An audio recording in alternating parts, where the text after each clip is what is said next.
Cool.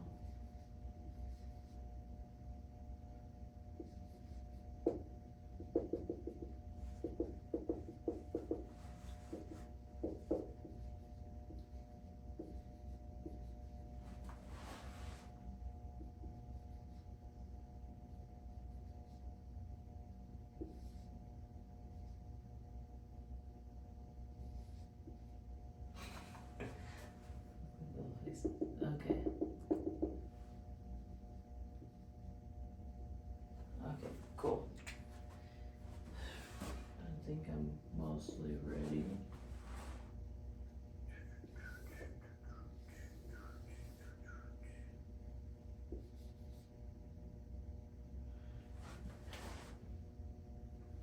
Cool. Yep. Have we started? Mm-hmm. Oh, okay, cool. So, we're going to be talking about skeletal muscle and how it moves and how the filaments help each other contract so that we can have muscle contraction. And so, this all starts from a motor unit here that comes down and it receives something we call the bong, and as it comes down, it stimulates the muscle or the neuron to release a neurotransmitter known as acetylcholine. Which ion is coming inside of the neuron? That is calcium.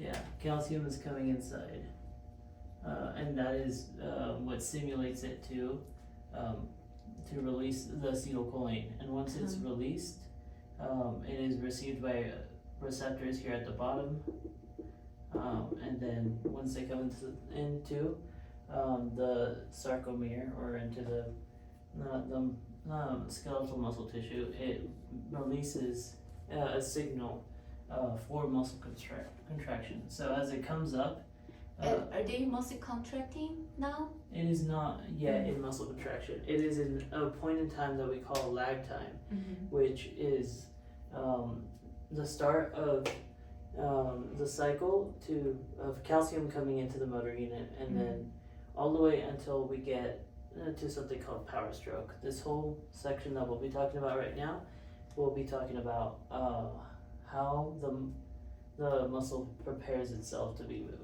So where's the stimulation process? The stimulation process is happening right here. This is in the neuromuscular junction, in also known as that NMJ, and this is happening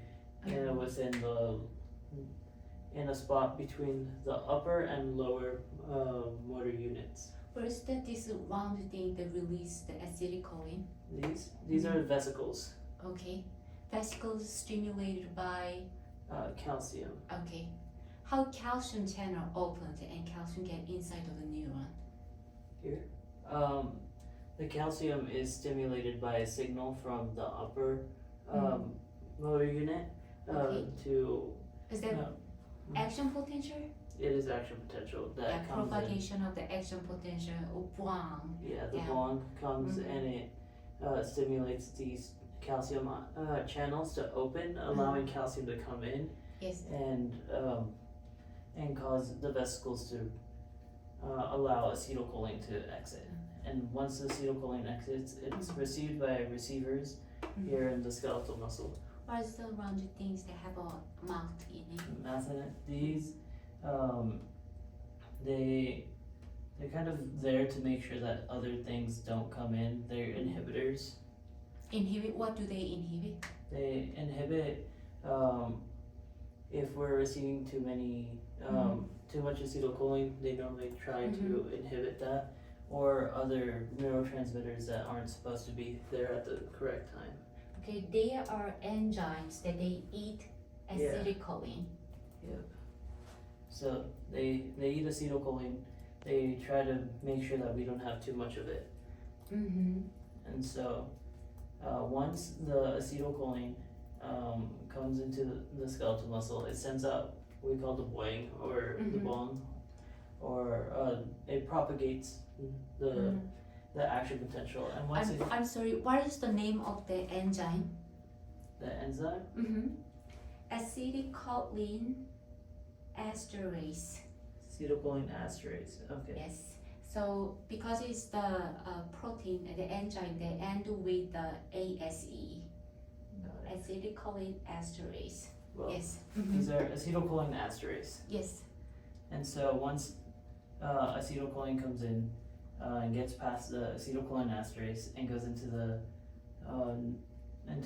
neuroreceivers, it starts propagating the actual potential here inside the skeletal muscle, and it goes by a lot of sodium potassium pumps, causing potassium to exit the cell and sodium to enter the cell, and this causes the action potential to continue and to propagate here. And as it comes down, it reaches two different channels here. This one is known as DHP L type, and this is a voltage gated channel that is activated by what you'll call it, the sodium that's coming in, and it opens this known as the RYR channel. That is a mechanically gated. What is the name channel. of the RYR channel? The RYR. Abbreviation of ryanine. Ryanine, yes. The ryanine receptors, and so that's why it's known as RYR.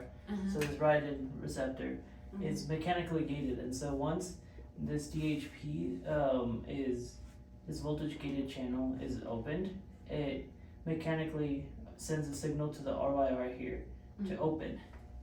And what the RYR does is, once it's open, it allows calcium here to come in to from the SER, sarcoendoplasmic reticulum, or smooth ER, to go into here into the sarcoplasm. So which side is the E shape? Which side is the I shape? So this is the ICF. This is the intracellular fluids, and out here is the ECF. This is outside the cell, on the outside part.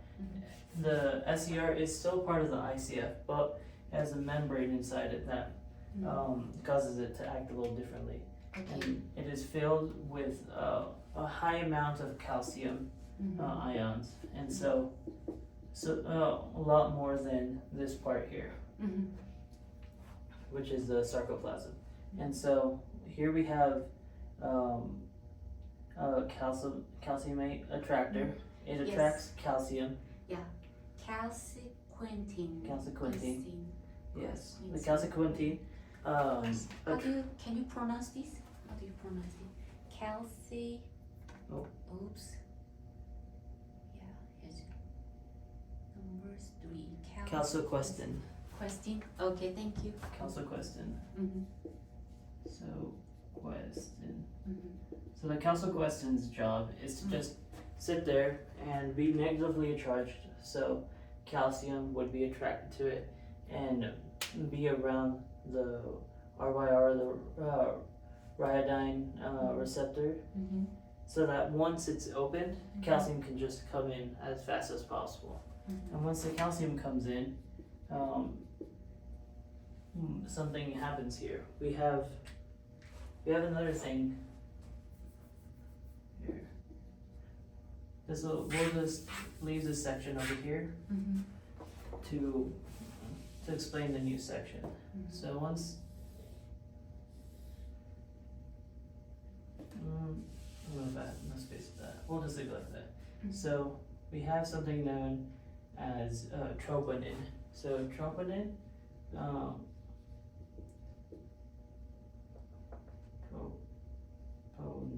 there we go.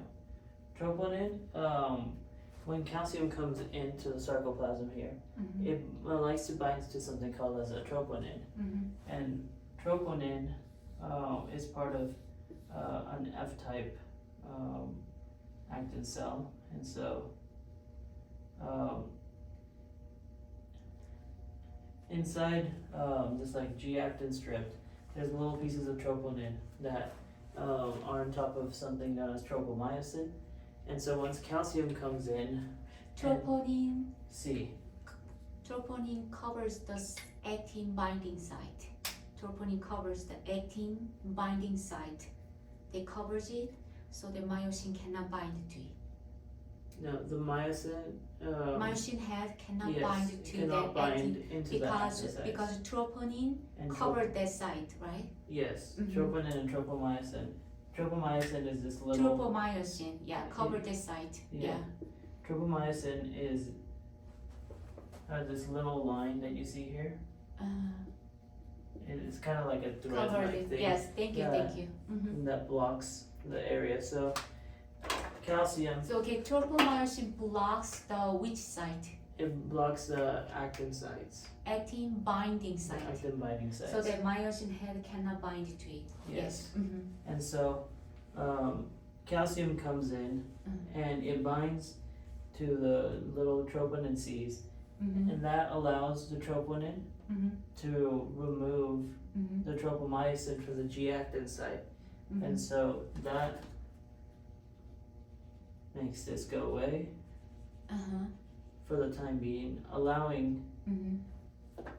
these binding sites right here Mm-hmm. to be open for something known as the myosin head to come in and bind into it.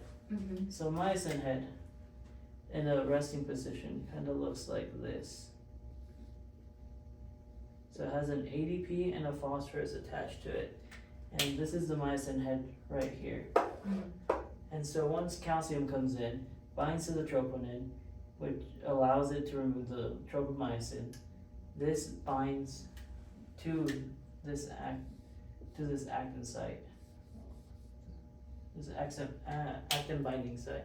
And so once it binds into the site, it causes the troponin or the myosin head to go into an uncocked position. Can you draw the power stroke process? And so where does the lag time end? The lag time ends right after this binds, and heat and energy Mm-hmm. are released. Mm-hmm. And once it's going into an uncocked position, Mm-hmm. the ADP and the phosphorus and the phosphate leave, Mm-hmm. and this puts this into an uncocked position, and this is known as power stroke right here. This portion right here, and this is the moment that your muscle contracts. Okay. Can you explain the whole process of power stroke then? Yeah. Mm-hmm. So, as you can see here, we normally start with the ADP head, or the myosin head having an ADP and a phosphate, but it doesn't always is that way. So, after that binds,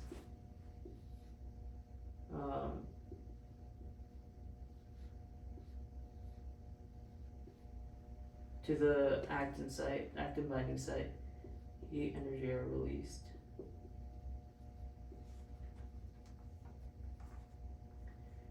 And as it goes into the next section, ADP and phosphorus leave. And it is now in the as you can see, this is known as the cocked position. And this is now the uncocked position.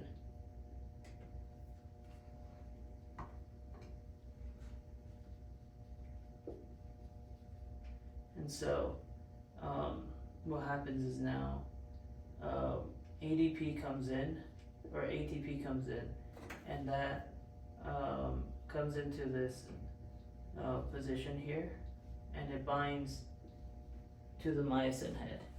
And then the myosin head now separates itself. How does it separate it?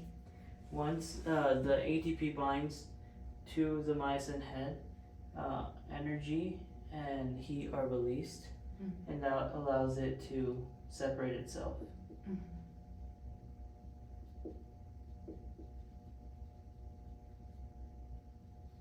And this myosin head here goes through something known as hydrolysis. And hydrolysis happens when an ATPase, like the myosin head is a known ATPase, is able to separate the ATP into an ADP and a phosphate, and then the cycle restarts. So, which one make the process of hydrolysis? Hydrolysis is done by this part right here, the myosin head. How? It's an ATPase that allows a phosphate to be separated from the ATP into an ADP. Okay. And Tell me about, so when is the release? So you talk about the contraction, and yes. what events happen for release, relaxation? There's two things happen. Yes, so once, in order for us to release the muscle contraction and go into a relaxed position, two things happen. As we talked about here, we had troponin and tropomyosin, and the troponin was attached to calcium. So once the calcium releases itself from the troponin, the tropomyosin comes back, and troponin comes back there, and so now the calcium is attacked or detached from it. And then here we have something called the Circa pump, or the smooth endoplasmic reticulum calcium pump. And this allows calcium to leave the sarcoplasm, part of the ICF, into the SER. And so this now has calcium going in and causes relaxation, because the calcium is now leaving and the actin binding sites are now covered, and it puts the myosin heads can no longer connect to them and contract, so we're now relaxed. What is the most expensive pump? The Circa pump here is known as the most expensive pump for ATP because it requires a lot of ATP to keep active. What is the universal pump? The universal pump are the sodium potassium pumps that you find here along the outside of the sarcoplasm. Could you explain about tetanus? Yes. And then two types of paralysis, and also how do they compensate it? Yeah, so we talked about earlier how we have the acetylcholine edase that eats away at the acetylcholine that's trying to come in. But sometimes it's not enough. There's enough stimulation here that enough acetylcholine comes in that overwhelms the sarcoplasm. And so once it comes in, it keeps on pushing and propagating the cell enough. Calcium is going to keep on coming out because sodium keeps on coming in, potassium keeps on coming out, and it keeps on accumulating out here. How potassium accumulate where does potassium accumulate and cause the problem? Yeah, so here we have a section known as the T tubules. And so once the potassium exits from the sodium potassium pump, it accumulates. When does potassium start accumulating? How does potassium accumulate? The potassium starts accumulating during the propagation in lag time. Okay, during the propagation in lag time, when action potential increases, and then when it goes to relaxation, there's a potassium will go out of the cell through potassium leak channel. Yes. And the relaxation of action potential. Yeah. Yes. Here we have the ICF and ACF. And so what we're seeing now is we have a lot of potassium on the outside of the cell that is starting to accumulate. And we already know that in the inside there is a lot of potassium that is normally inside the cell. And so normally for us to relax, sometimes potassium is released from the ICF into the ECF to be able to relax the RMP, or the action potential, or the membrane potential. But because potassium is accumulating here, it doesn't allow accumulated inside the T-tubule area. Yeah, the T-tubule areas. And because that happens, it doesn't allow the potassium to exit the ICF into the ECF, because now they have about an equal situation. And in order for us to get rid of that, or to lower the RMP, we have a little section here that allows chlorine to leak in and to restore the amount of negative So is it inside. hyperpolarized or depolarized? What is the chlorine does? Chlorine, it depolarizes. Depolarized, the RMP increases. Yes. Depolarized means the Or- RMP yeah. increases. Never mind. It hyperpolarizes. Hyperpolarized. Yeah, because it's meant to decrease the RMP. Okay. Yeah. When RMP disrupt, so there's a calcium channel